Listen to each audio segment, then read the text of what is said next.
hang tight a couple seconds while I get ourselves configured.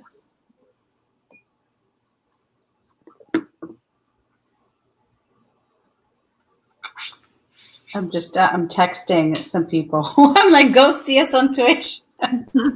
I tweeted and I posted on Insta, so I think we got a ton of people turned on the notifications for this. So Okay. I think that we'll probably get a good audience. Okay. And it's just on the address is just m.twitch.tv/Silicon Valley. Yeah. Yeah, just twitch.tv/Silicon Valley. Exactly.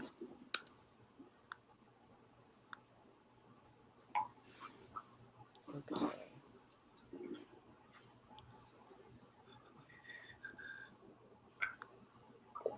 What are you guys drinking? What is it called? Jillian's recipe. It is called Whiskey Apocalypse Quarantine. Ooh, that sounds delicious. I hope I have everything. I try to assemble it in advance. Everything's optional. Yeah, everything's optional. Oh yeah, pants optional. Yeah. Are we live? Should we just give out the recipe? Yeah. Are we live right now? Yes, we are live right now. I'm just logging in to try to get a little bit of an audio, just to make sure our audio levels are okay. I think my dad might be there, so I'm gonna say hi, Dad. He's texting.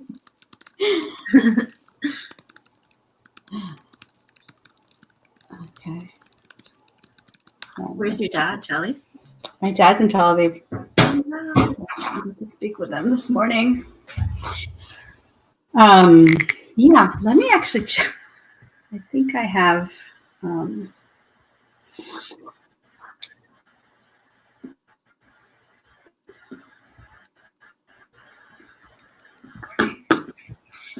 Hello. I'm just testing my audio. The stream has a couple second delay. I'm just making sure. But okay. I think that you know what? I think that we're good, guys. Hello. Cool. We're perfect, actually. I just got we're great. The stream has a couple seconds. Okay, awesome. So where'd Jillian go? But at least we have each other. Where's what? Where'd Jillian go? When?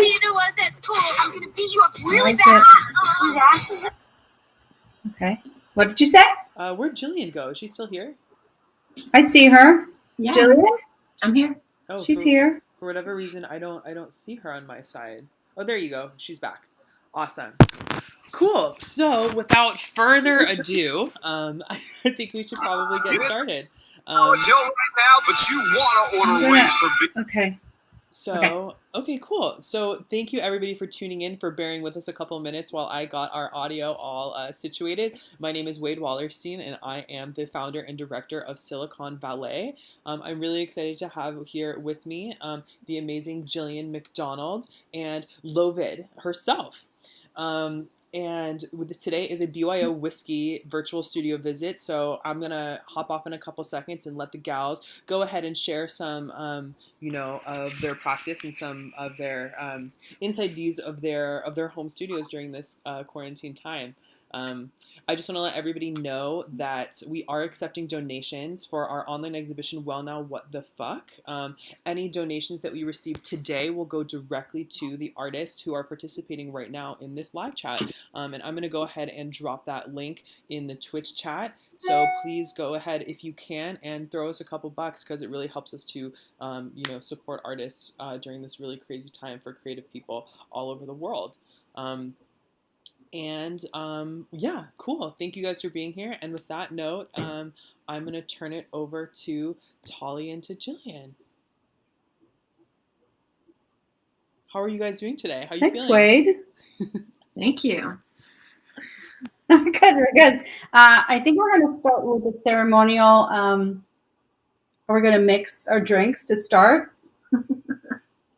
Yes. So we are drinking our own cocktail that we invented. It's called Whiskey Apocalypse Quarantine. and everything is optional. So do what you like. Okay. The first ingredient is whiskey. So what do you have there, Tally? I have something I picked up at a farmer's market in my town. Oh, nice. And I choose it by the design, It's very cool. Sure. Yeah. Of course. And I don't have any whiskey right now, so I cheated. But I have this made in Canada. That's a nice bottle design. It is Maple Spirit. nice. Works for me. All right. So it's perfectly appropriate. So you pour your spirit, or if you don't do that, that's okay.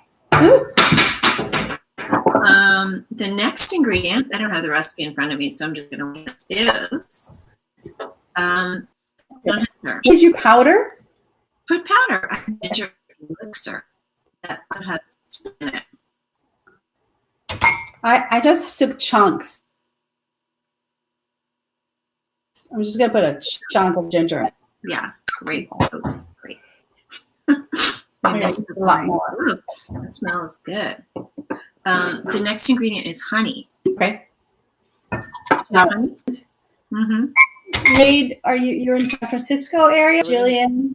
Yeah, I live in the South Bay, San Jose area, like heart of Silicon Valley. Spitting difference. All right. I actually live spitting distance And from I'm Netflix on HQ. Long Island, on the Long Island Sound. And Jillian, Gorgeous. where are you? In Brooklyn, Brooklyn, East Brooklyn. But yeah, this is another shout out. This honey is local Long Island honey, and it's distributed by my friends who have a little boutique at my town, and they've been really sweet to drop it off in my house recently. Nice, so nice. Well, I am cheating once again. I don't have any honey. I have maple syrup. It's very Canadian. You're like just making it more and more. Okay. Everything is optional. For once, I followed the rules. The next ingredient is citrus, clementine, orange, lemon, orange. Yeah. Beautiful. Plot. Yep. And then the last ingredient is tea.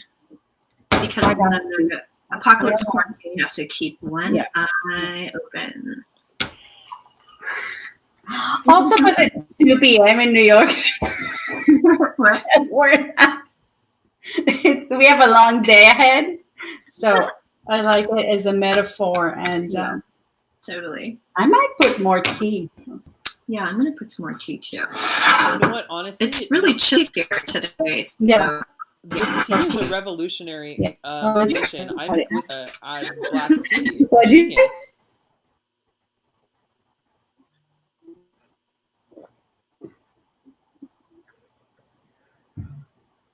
Broken up a little bit. I couldn't hear what he said. Oh, sorry, guys. Say it again. Just gonna say the black tea is a genius addition. I make whiskey sours all the time at home, but never think to add black tea. Delicious, delicious. I love it. And it's optional. And if you don't have black tea, other tea works too. Perfect. You know, we're being resourceful here in these times. Can't go to the store? No problem. It's all optional. Yes. Yeah, yeah. So, Kelly, do you want to tell us a little bit about who you are? What brought us here today?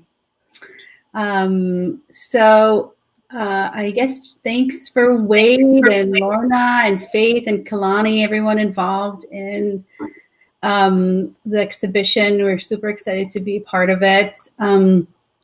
Let's see. Jillian and I have known each other for a really long time now, and always kind of chat about life and work. And just, I don't know if we've ever been in a show together. Yeah, maybe. Yeah. Now. The premiere, yeah, it's exciting to be in an exhibition together. And so we just wanted to take this chance to chat about life and art in public and semi-public.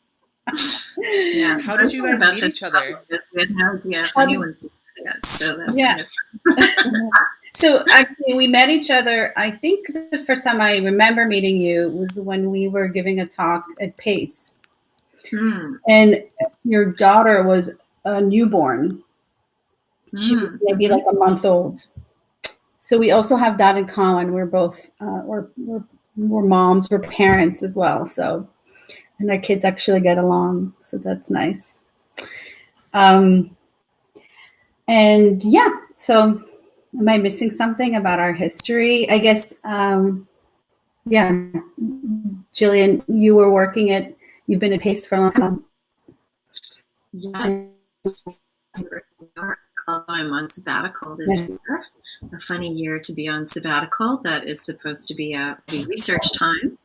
But yeah, I've been there for a long time. I'm not sure how long.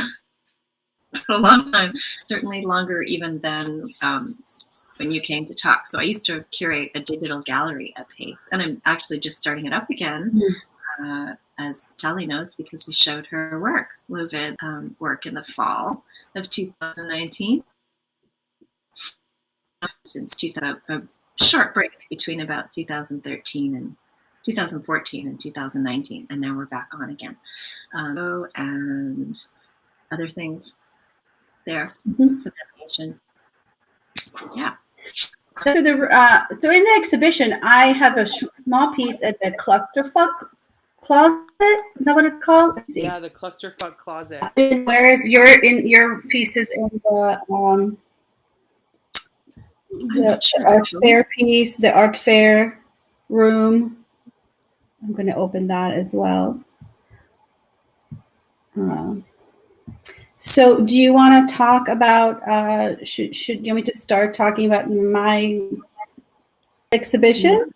Yeah, tell us about your gift, Tali. That would be great. How the project came. And this then I'm going to do a screen share. Okay. Let's see. Tell me if you see it. Do you see it? Not yet. Oh, perfect. Not yeah, yet? yeah, it's great. See it? I can see it on my end, yeah. Yeah? Yes. Okay, I can't see you, so you have to tell me if something's wrong. So this is this great, really happy to be in the clusterfuck closet. And this is this short gift that I made for exhibition. And it's actually a pretty, I guess, uncharacteristic Lovid piece in the sense that there's a lot of, it's using this special camera. A lot of the work I do is with synthesizer videos and abstraction. Maybe I can play it screen like this. Okay.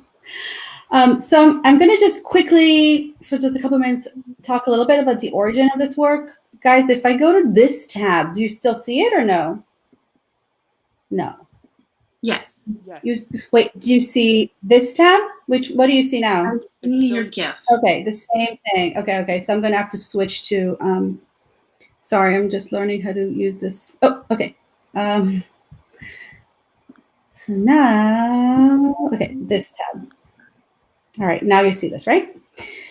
So the origin of the work is actually for a few years ago where we were commissioned, Lovid was commissioned to do a piece in Chicago. And at this place called Experimental Station, it was funded through the Graham Foundation for the Arts. And we were doing a research with a group of a youth group in Southside Chicago that had a bike shop. And what we decided to do is create a camera for them that they can attach to their bicycles and take it on like a long drive and basically bring back this really interesting looking footage. So if you can see, I'm just kind of scrolling a little bit through. these images.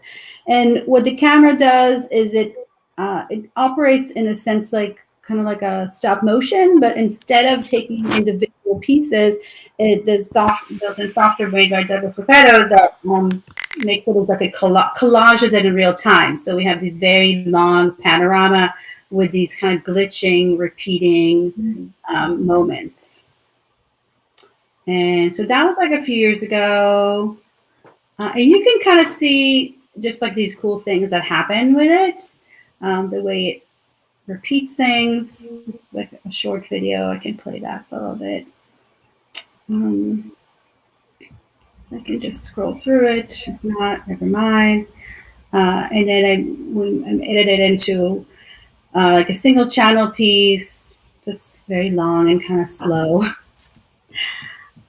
So that's kind of the camera, and I can show you the camera for a second. I have it right here.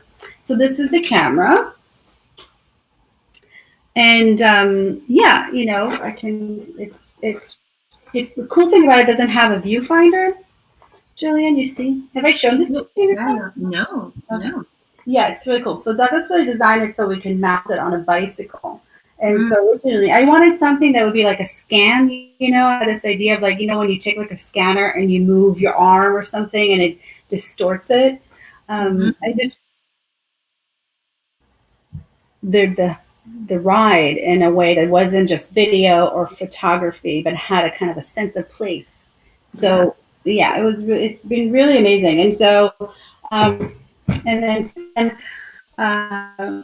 so that was a few years ago. And then since quarantine, I just one of the first things I started doing was just going out and with this camera, like in the marsh with my son, just like in the yard. I can try and see if you want. Show you. I put a couple of things. What would happen if I did this? Let's see. Okay. Cool. Okay. So, you know, this is from the first. Actually, this is from the piece in the show. This is what the original file basically looks like. It's these really long, and we went out with like a mirror in the woods. And I've seen the file system, not the actual. I've seen your like binder, not an image. Yeah, you can kind of see it in the piece at the Well Now show. You can see these images from it. But yeah, I've just been working a lot more with it in the past years, a couple of years. Oh, this is a cute one with Lom. He's been a little bit my collaborator, so I'm like, here, hold the mirror, and then we're just going in the woods. And you see, it's kind of cool. We have this like repetition, right? The images aren't showing up, Tally. Oh, it's not showing up? No. Okay. Just so you can see my folder? It's like the image is not completely loading on the side or something. Got it. Okay. Let me see.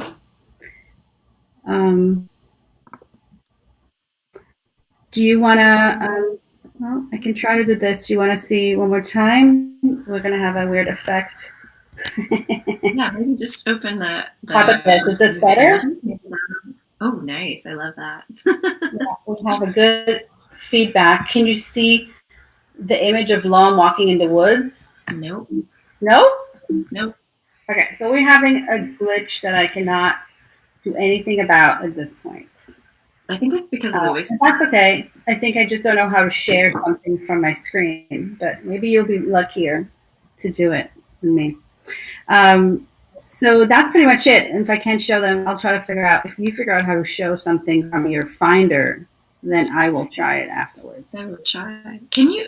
Can I ask you a question about that camera? So is it like a split scan? Is that like the technology that it is, or it's a different? No, I think it's some kind of. Oh, it is like there's a kind of a GoPro in it. Okay. Some kind of a camera, and there's a whole kind of system here and the power. So I don't know what camera he used. I think it's really the custom part is really in the software also.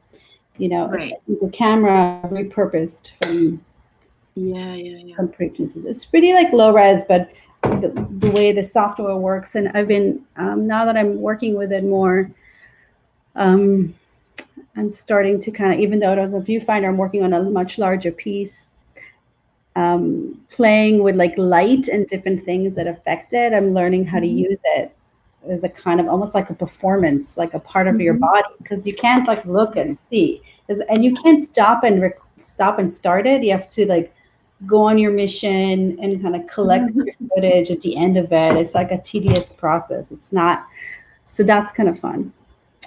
I like the idea of your recording as a mission. This is a recording mission. Yeah. I also, what's that? Sorry, is this what you were using? I know you did a residency recently at Wave Hill. Were you using that camera? Yes, I was. The images you were taking there? Yes. I have a couple of, I was extensively using it there. I'm just reaching out to show you some photos since I can't share my desktop. There you go. So you've seen that? I want to know. Yeah. So I did do a lot. I've been using this camera a lot. And as I'm using it, I'm learning the potential. And of course, I crop it. I have this long thing and I'm cropping it. And so the animation in the exhibition is several of these long panoramas cropped and like flickered and looped and stuff. Right.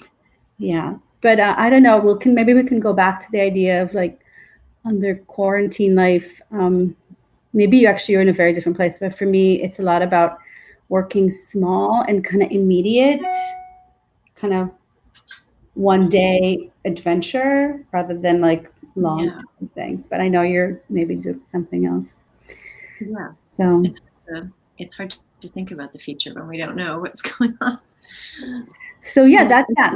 Let's move to your project, which in some way actually this is maybe these two pieces of ours are relatively more in dialogue than previous works that we've done. There's a kind of landscape, thinking of landscapes. Yeah, well, I mean, I do a lot with landscape. Unlike you, it's actually interesting to see trees in your work because I'm trying to share my screen while I talk here because I'm more accustomed to seeing your abstract works that, flicker is a big part of it and color and pattern and shape. And my share screen button is not working. Oh, here we go. Everything's just slow today, I think, in life. Maybe we just need to slow down in general. Everything's really slow. But I don't see your share screen. I'm working on it, Tali. It's coming slowly. Can you see it now? Oh, I see it. Yep. You do? Okay, I don't. That's interesting. Yeah, now I see it. I love this piece. No, okay, I don't see That's when I first knew about your work with this. Oh yeah, I mean, I just put this. Okay, is it showing up? Because I can't see it. Billy Bob is showing. Okay, so I just put that up to say that I used to do a lot of net art a long time ago in the early to mid 2000s. And I don't really do that anymore. This is a very sad, as you can tell, piece called Me and Billy Bob. Which is from a long time ago, 2003, and you can look it up if you want to. I'm not show it to you, but I did want to. Can you see this now? Yes, and this is okay. So we're doing the sequel. Whiskey with people that I care about, including Nick Offerman, who everyone cares about. That's also something you can find online. Maybe I'll just play for 1 second while I talk. But I, maybe unlike Tali, usually do work from representational imagery. Tali, a lot of your work is, as you said, not representational. Mine is, and I'm often like borrowing images or stealing images, depending how you want to think about it. But this piece is 44 minutes. I'm not going to play it for you. But if you are, feeling lonely in this time of quarantine, apocalypse, and you want to hang out with Nick and I know it looks like he's a still image, but he's not. He's there. He blinked, moving slowly. If you want to hang out with us one night, it's a 44-minute piece, which can be looped eternally. I suppose it does that. A tiny bit interesting at moments, but it's a calm piece. But it's a Yule log video. And it comes from an ad that Nick Offerman did for Longevulin, which is a whiskey brand. There, a little bit of advertising. But I'm going to try to play this. I'm not playing it off the. Oh no, sorry. This is my gift. There, can you see that? Yeah. That's showing. This is the gift that I have in the Well Now What the Fuck show. And it's based on, it's like a clip taken out of a much longer video, 12.5-minute video that I shot in the Arctic in 2017, although I shot it in 2017 and have been like working on it really slowly, only because it's complex and because it's a kind of complicated landscape in a way to work with. This was part of a residency in Svalbard called the Arctic Circle Residency. And maybe I'll just play this a little bit while I'm talking. So this is also a short excerpt from the video. And it's the residency called the Arctic Circle Residency is on a boat in the Arctic. Such a dream. Way above Norway. I mean, it's stunningly beautiful, but also like heartbreakingly sad because the landscape's changing. I mean, these feel like really ghostly, these images to me. And the residency involves 30 artists and scientists on a boat together, basically an expedition of ecotourism in the north. So it's complicated to kind of be there and think about this place in that way.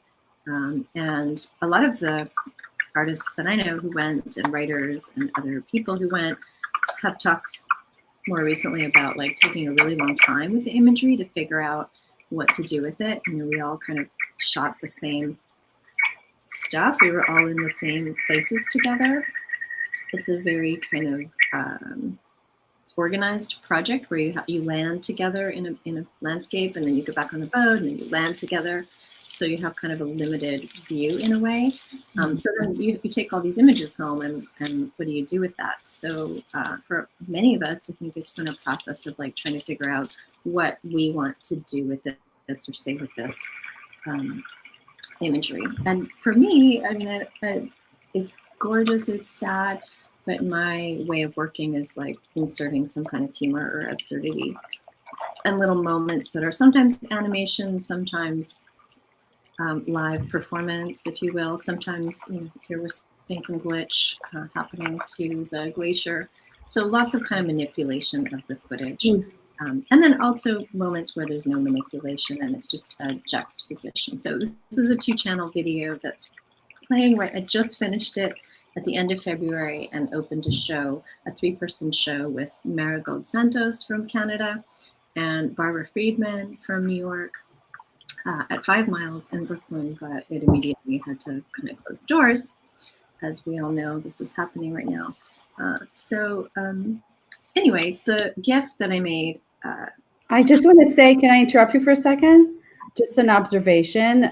It's funny to hear because I've always felt that there was some connection and I couldn't explain between your older work with the kind of inserting yourself in these pop culture films and these landscapes. And you just said it, it's this kind of sense of loneliness, you know, moving from the person with this projected icon to like these vast landscapes.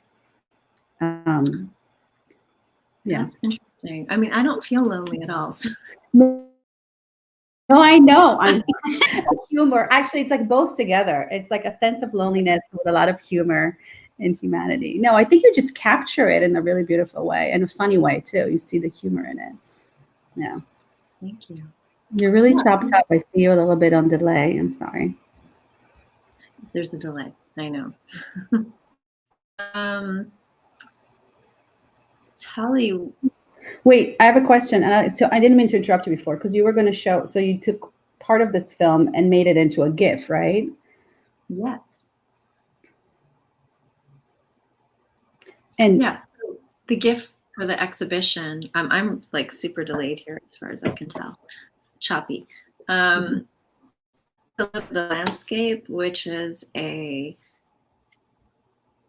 it's a mountain, a hill, an area where there's a lot of some coal mining, and this particular image that you don't necessarily look at that image and think of the Arctic, but it is in the Arctic. No snow or ice in that particular image. But if we were to watch the whole video, some of the things that happen are that cacti appear and other plants that don't grow in the Arctic, and clowns appear. Some northern icons appear, like Santa and Ella from Frozen. Anyone who has a child knows what that's about. And they're kind of lost figures wandering in the north within the video piece. Inflatables appear and pop and float and hover. There's a blimp, all these kinds of things. So the kind of general message of the piece, if you will, is that the party's over. There are balloons like in the breeze, but no one's around with them. Clowns appearing on forgotten equipment, playground equipment, and floating down glacier streams. So, I mean, there's a pathos, but there's also hopefully like some humor. Yeah. There is. It's really beautiful. We got a question from the audience, which I think kind of relates to something I was going to bring up, which was what is flickers, which is, I use that term. And so I'm going to try to say something about it. And I think it relates to maybe how you're thinking about it also. And then I can show a little extra thing. I just figured out I can just do something else to show it. So the way I think of flickers is that we have the speed of film, right? Which is like 5 frames per second, which is what we need to like simulate motion with our eyes and brains, because they can detect movement. And of course, digital technology is like higher rates of frame rate. And flicker is basically when you kind of over saturate that, into changes between the frames. So instead of kind of having like a smooth way of doing it where you understand motion, you kind of actually saturate it between them, or do something different kind of ways that these kind of abrupt changes are very stark and kind of intense. I think actually I sent you recently a work in progress that I have, and your response was like, it's so flickery, I love it, but you might want to put a warning for someone who can't, right? Also, I mean, Katali, you were in an exhibition recently, an online exhibition with auxiliary projects, and we were kind of chatting while that was going on. It was a 3-hour or something program, really great work. And one of the pieces that you had in it that I saw was called Wetland Americana. Is that right? Yeah. And maybe not at the beginning, but a little later on in that piece. I mean, would you say that's like intense flickering happening right there? I use a lot of intense flickering in my work, that was really for sure. It's like, you can almost like imagine. Yeah. There's not sound, like there's just the pulse and intensity of color and moving between images. I mean, you don't make videos in like any kind of classic narrative sense. Like there's constant changing images, and there's no like, I shouldn't say no, there's rarely a moment of like contemplation for the viewer, which I love. I try, and even into some of simpler videos, I do think about it more. It is honestly just kind of what I enjoy, and it gives me pleasure. Like seeing these kind of films, I think there's a kind of like a visceral feeling. To me, it's almost, how I've been thinking, what is it called? ASMR, the sound kind of, there's a similar thing that happens visually, I think, with like flicker or something that gives you this like satisfaction, they call it like satisfying videos on so there's something like that. I do have, if you don't mind, I just figured out I can share one quick thing that is a gift that I made that's related to the series that's on the exhibition, and has maybe a little bit even more of a, actually, it's hard to make it very flickery. Gifts are hard to really to flicker. Yeah. But if you don't mind, I need 1 second, and I can think. Interesting that you bring up ASMR because I mean I'm really interested in ASMR and some of the work that I'm doing. But the ASMR can have like a calming effect, and it can also have a Right. stimulating effect. I actually hate it. I can't fucking stand it because I just like And it I don't depends like on calming things. or sensitivity to it. Yeah, I just really want to smack someone. But can you see this thing that I'm sharing? This animation? Yes. Okay, this is just another example from the same series that I've been working on. But I was also thinking of this idea of flicker and frame rate in relationship to your piece in the show, and taking something that's time based and has like a real film quality to it, to like compressing and taking parts of it and kind of looping it, and what was that like, and It's interesting because, as I said, I used to make art that was specifically designed to be on the web, and it's been a long time since I've done that. And now I work with video, high definition, and I really, love the sort of crafting these beautiful compositions and color. And I'm drawing now too, which, we'll talk about later. I know we're both drawing, which is kind of an interesting quarantine solution, but to go from that to the broken low res kind of image, actually I was anticipating being horrified by it, but I really like it. I mean, I have this background in making, much lower resolution images and thinking about making work for the internet. And I do actually really I love when GIFs break apart and they break their color into these like gradients. They're gorgeous. Yeah. I appreciate looking at it. So it's just a different thing, and you can't you can't kind of and correct me if I'm wrong. I mean, we were lucky to show. Actually, we used to in the old world host some salons at our house on Long Island, and we showed your films here last spring, whatever. And there is a quality for them where you can sort of spend as much time or as little time as, there's all these narratives, like you said, if you spend a long time with this, but it is, and where it's not going to come to you in a certain way. I really like that. And so I can see how it actually translates totally fine conceptually, even to yeah. I mean, I think I've been making video for a long, in the way that the piece I showed you a little clip of season that I shot in the Arctic. They're longer narratives. Some of them are like 48 minutes, 25 minutes, but they're not narrative in a traditional sense either. They're really just come and go. And I mean, I've watched audience members sometimes watching them over and over again. So you can get into it and watch it over again. They're meant to be somewhat immersive in the kind of media sense, but they are immersive in that you can get into them and get into that kind of place in a way.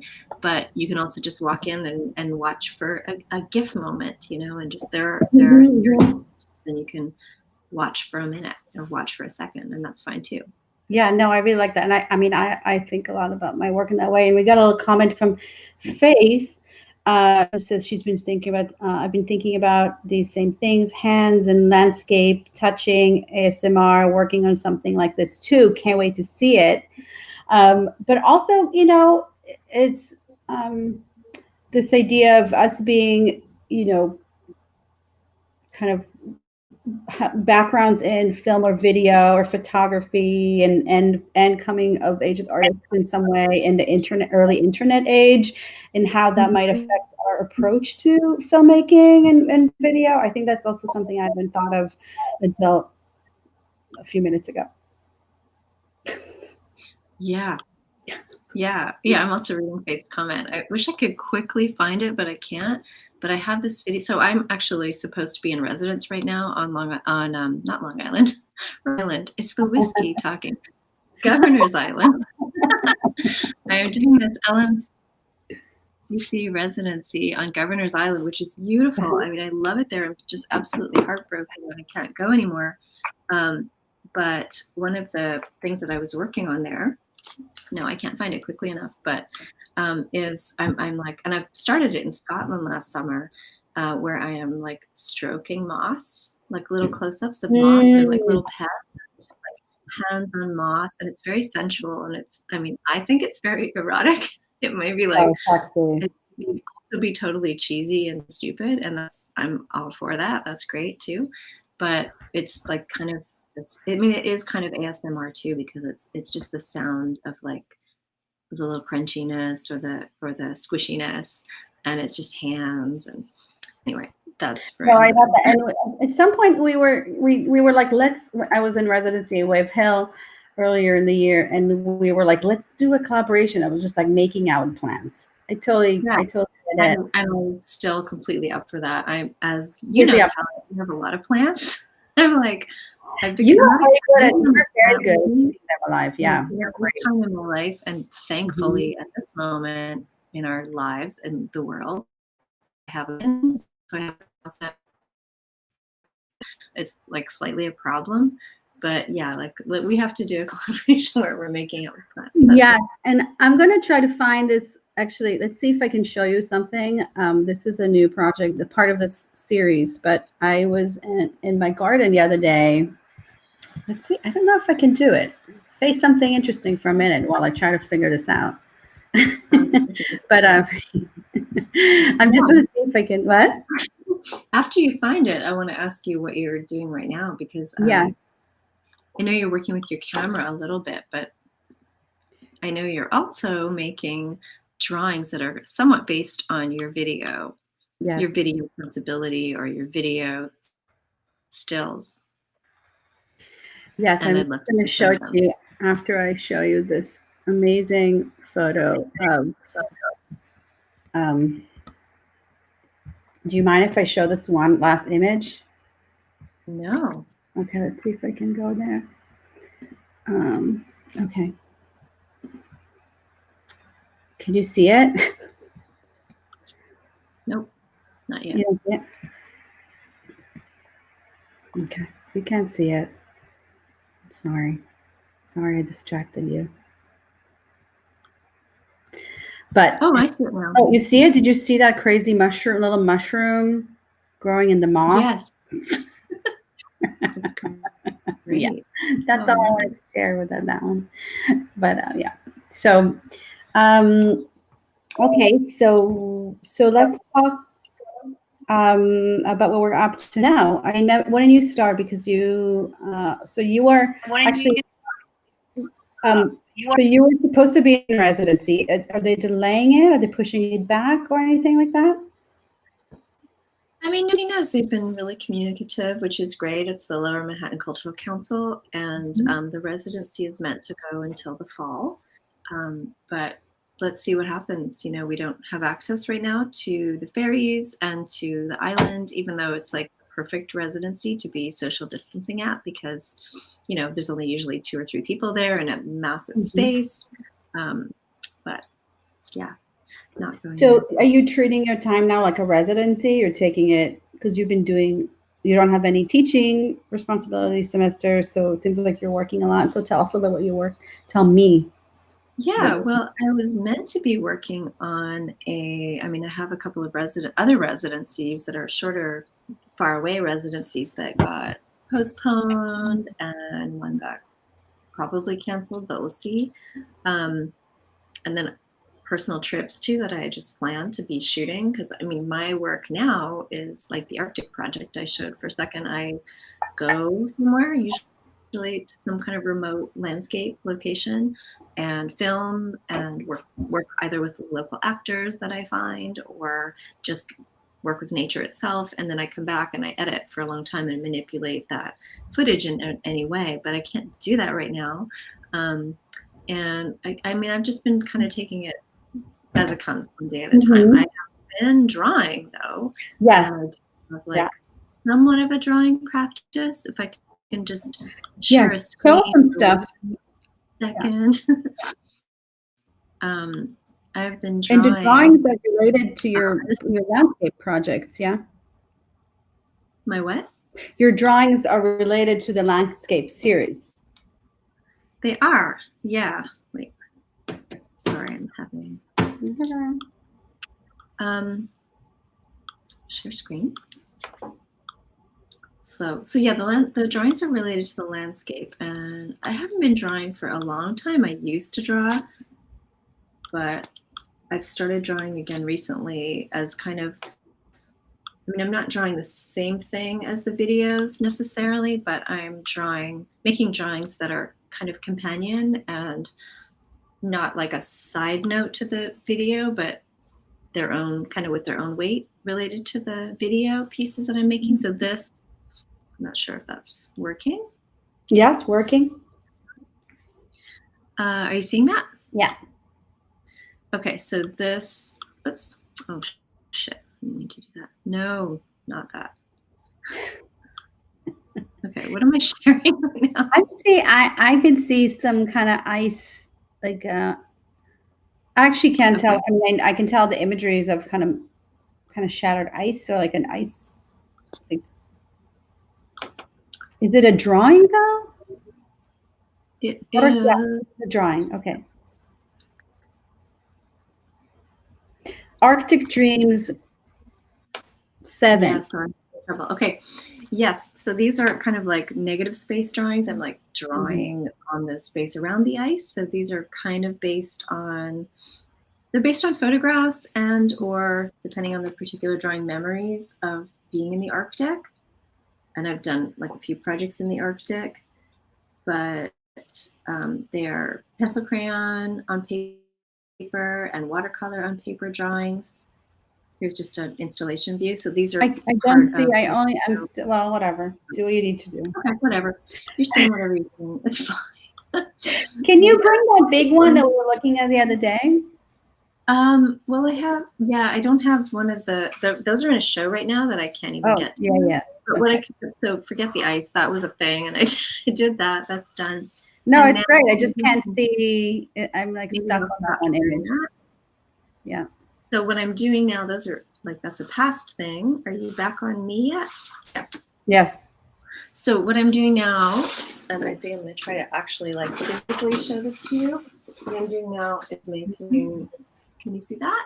Yes. Drawings of holes. So they're holes in the ground. This I'm just kind of in the process of holes in the ground. There are holes in kind of unwieldy holes in ice. Back to ice a little bit. Holes in ice, holes in snow, holes in all kinds of things, mostly in the ground. And maybe just one more, I'll show you. And they're pencil crayon drawings. They're like very realist kind of, although maybe graded in some ways. And then I'm titling them with different like phrases relating to the word deep. So actually this one is called Deep State. And another one, the one I'm working on right now, is called Deep Trouble, Deep Fake. And I mean, part of that's kind of come as an afterthought, but part of like thinking of like what we're into right now, what's going on right now, and politically, what's going on right now globally, what's going on with our with the quarantine and virus. And I've always been scared of holes. I mean, it's probably a common fear. Really? Oh, interesting. A lot of my work is about fear and horror and things that I can't really deal with personally.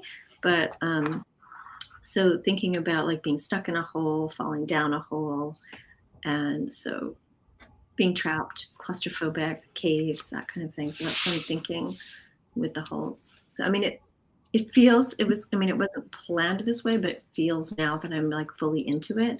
I think I've done 8 holes now, like I'm sort of before for what's happening. Wait, I gotta ask: is it sexual too? Like, is it a studio drawing holes? It feels like I'm hoping to tunnel out or something like that. Did you hear my question, or was it delayed? No. I have to ask if there's a sexual component to it at all.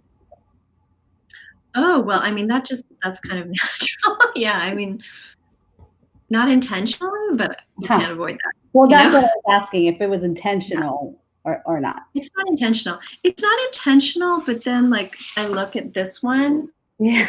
and like see, like the little soft bits and like the layers, and Yeah. it feels kind of fleshy. Yeah. So Yeah. yeah, I mean maybe it's kind of intentional. I'm listening to a lot of like audio podcasts while I'm doing this, and I'm thinking about all kinds of things. So it could But be it's like kind of cool. There's this kind of there's this idea that like I don't know what age of children development, like young boys are just like naturally building these phallic things, And I've never heard like the parallel, like of like the kind of female psyche. So it's kind of nice that you're doing something without thinking. Yeah, no, it's a couple years ago. It's a collaboration with an artist from Canada named Linda Duval. Mm-hmm. And we each dug in our own yards. So she has an 80, I believe, maybe it's 80-acre farm in Saskatchewan, Canada. And I have a 600-foot yard in Bushwick, Brooklyn. And she came here and I dug into my yard a hole, a very, very deep hole over my head. And I went to Saskatchewan and she dug a hole in the beautiful, like endless flat prairie. And it's meant to be like a 2-channel piece where we're each digging simultaneously into the holes. And then, something slightly supernatural, paranormal, something I'm always interested in happens where we, I'm not going to say exactly what happens. It's a piece in progress. So maybe we, come out of the other hole. Maybe something else happens. Maybe it's a failure. I don't know. But we're working on it as a kind of bigger project with like community projects involved too for the future. Cool. Yeah, I love the series. I can't wait to see them in person. What are you doing now? So yeah, I can quickly show this, and maybe then we can kind of wrap up. I don't have a lot of concept around what I've been doing. I really, my kids got very mad at me because they said I didn't have good art supplies at home. So I like kind of frantically ordered a bunch of like materials, like just like art supplies for them, including this box of really nice markers. And then I ended up just like really enjoying them. And I think I mentioned in the beginning about like wanting to make like just like small things that I can just do at any point of the day. I don't really have time right now. I mean, I have plenty of time, but like not the same of like sitting and working full day or whatever I need to do. So so I kind of like working in small doses, let's say.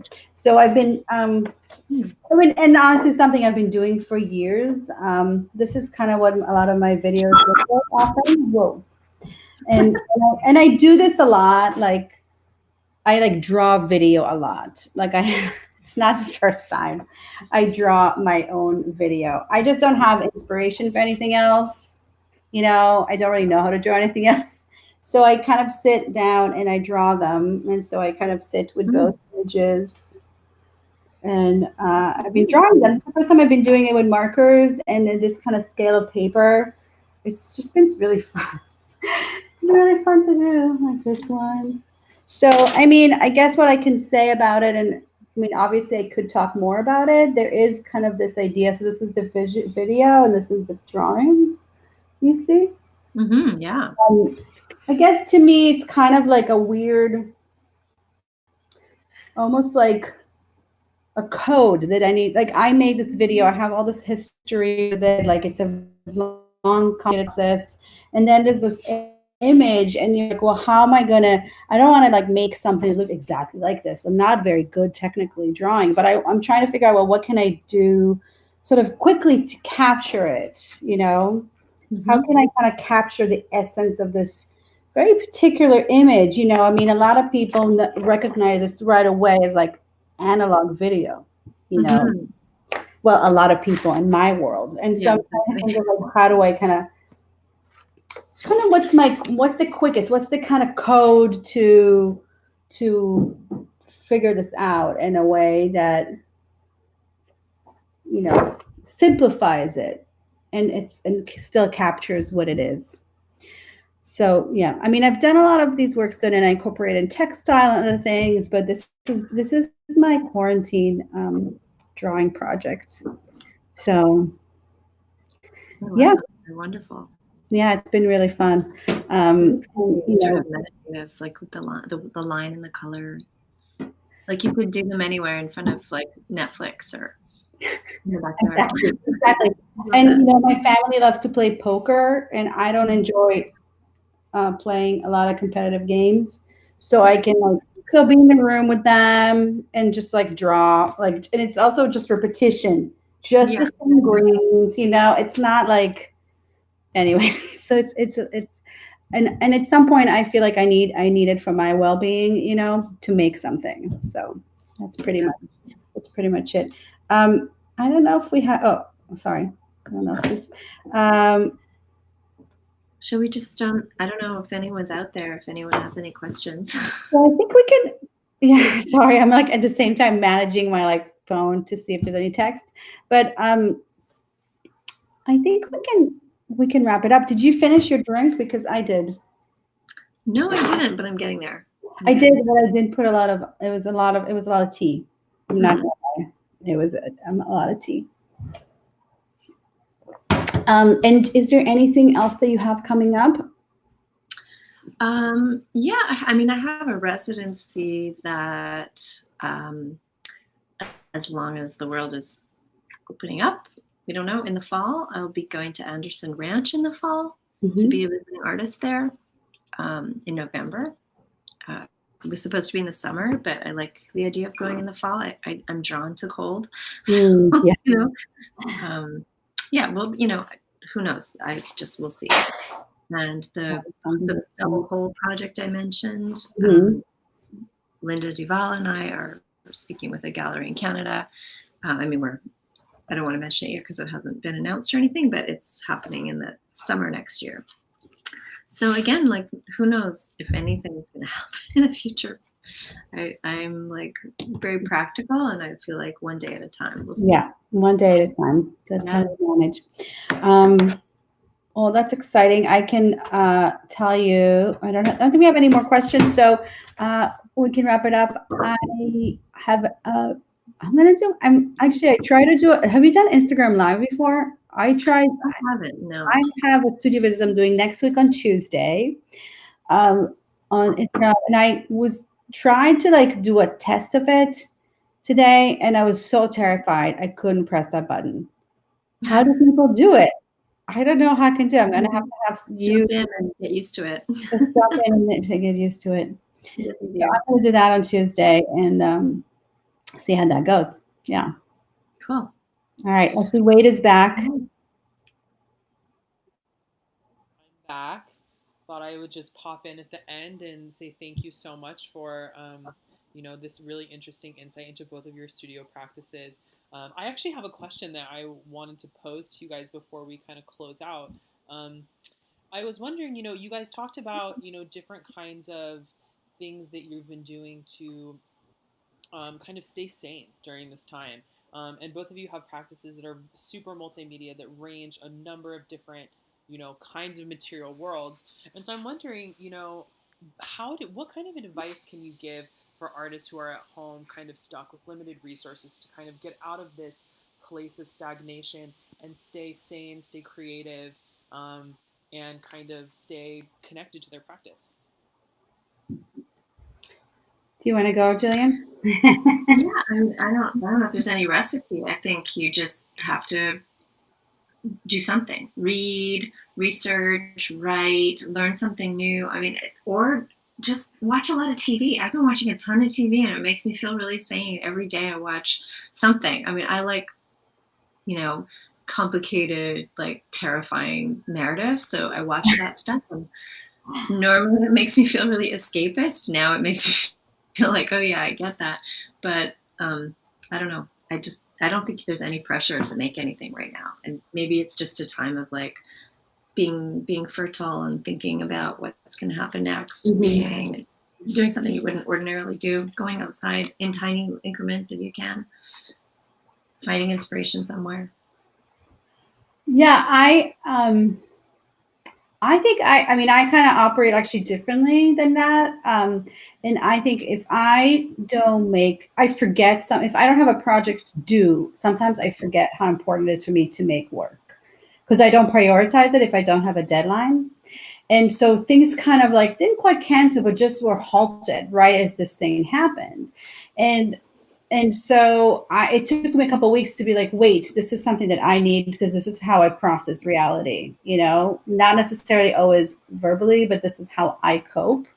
And the other thing I think that, like now WTF really started from, I think, like Faith's just like posting something on Twitter and artists being kind of like, well, we need to do something. So I kind of really feel like not like a silver lining kind of scenario, but this is our moment collectively. We're all in this shit together. This isn't a marking time for like our generation. And actually not, we're too old. It's like for young artists, right? This is sort of like your world to create. This is a historical thing. So own it. Every fucking body wants to be involved in something. So there's probably, if you have 50% more motivation than usual, you can probably reach other people who are interested in doing something. And like making work is half of it. Sharing it with the world is like equally important. And being a part of a community is like the most important thing. Absolutely. To me. No, I There's totally also agree. so many ways Definitely. to share it now. It's so easy to share your work. You don't have to have a gallery. You don't have to have, any kind of location. It's just like put it up online. Hit that button on Instagram Live. Whatever. Totally. And people are so much more willing than ever now to be receptive. I can tell you that this week I mailed out 10 mail art postcards. Oh, cool. Nice. So, yeah. That's awesome. And no, I really appreciate you mentioning, about collectivity, because that's something that, we were trying to do with Well Now WTF. We really wanted to, just not, we were not trying to do anything grand. We just wanted to put some connections together that, where we saw that they could exist. And I think that that's something that is really important. And that goes not only to artists, but also to curators and other arts workers. Be the connective tissue during this time of separation. And I think reinvent it, restart it. Think of something new. Don't follow the old models. That's it. Mm-hmm. And if you guys ever need any help with Instagram Live, I am constantly. Oh my gosh! So I would be happy. I'll call you. I'll text you later. I totally need it. Yeah, please do. And I don't know, maybe if you guys want to do a practice run, you could go live sometime on Silicon Valley's Instagram and do a little test run if you ever want to. Yes. Okay. Perfect. I'll text you later. We'll schedule a weekend a brush a tutorial. That sounds great. Awesome. Thanks, Wade. All right. No, thanks, Thank you. Thanks, everyone. Thank you, Jillian. I'm going to post the link to the donations one more time in the Twitch. Anybody who's watching, please donate. It would really, mean a lot to us. And, you guys have a fabulous weekend. Enjoy the rest of your cocktails. I'm totally going to go and make a batch of those right after we get off of this. Send us photos. Bye. Bye.